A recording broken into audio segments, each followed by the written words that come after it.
what you're making of the oil market at the moment, the fact that we're looking ahead to an OPEC that's not on the case.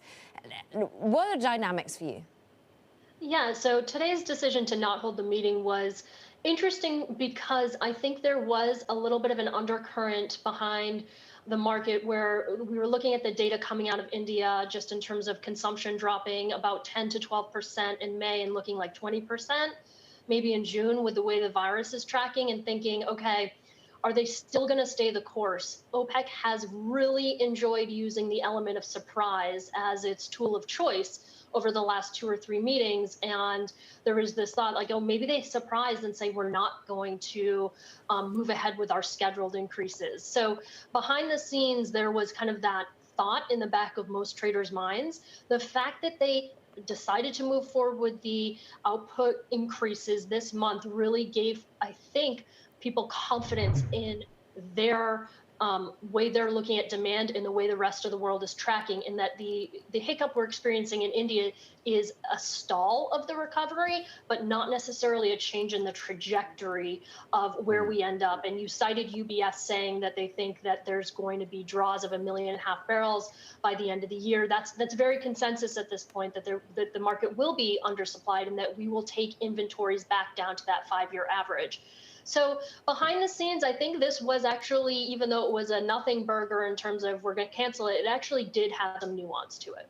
The nuance is definitely there. I am curious about positioning long term, particularly when you look at the demand side of the equation. I know a lot of people are focused on some of those refined products, and maybe that the pickup in gasoline demand and other sort of refined demand hasn't quite gotten to the levels that would justify some of the pricing.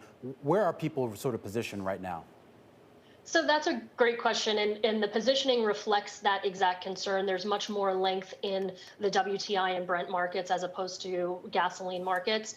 And a lot of that has to do with the fact that this is an uneven recovery, and specifically that jet fuel and other types of fuel demand haven't come back as quickly. That's changing, though, as we see TSA numbers for the United States are remaining above 1 million.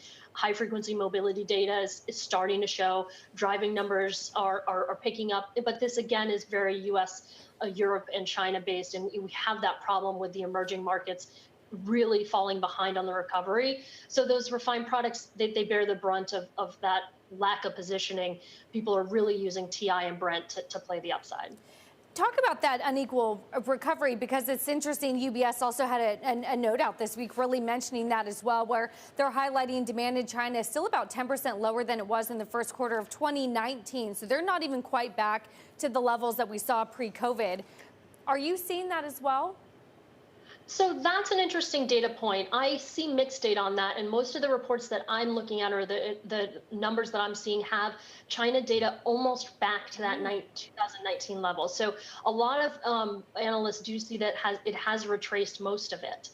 The U.S. has not, so we're still lagging, but China really has hit that point, and I think there is at least some concern that it'll be hard for them to continue to accelerate from here. So if we're looking for catalysts that keep us going, China has been the major engine that just keeps chugging, and the US has been right behind it.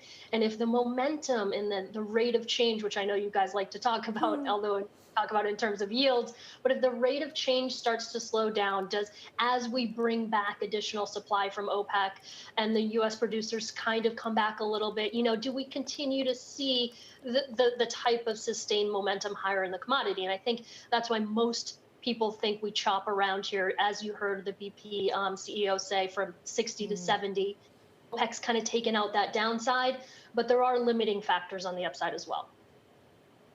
Do not get Taylor started on rate of change. Meanwhile, Rebecca, though, we don't want to get you started on what you just said there. What we heard from Mr. Looney, of course, of BP, what you're hearing from companies as we hit earnings. You're looking out for CapEx, I guess? Yeah, I mean, I think what everybody's looking for is this maintaining of capital discipline from the companies. I'm not going to go out and start drilling and spending money. I'm going to return this money back to the shareholders in the form of buybacks, dividends, buying back debt, cleaning up my balance sheet. And CapEx kind of plays into it's their leading indicator of how they're positioning for the future. So I think it's going to be critical. And I think that's where the investors really want to see companies heading. in this upcoming quarter, and so far they've done that.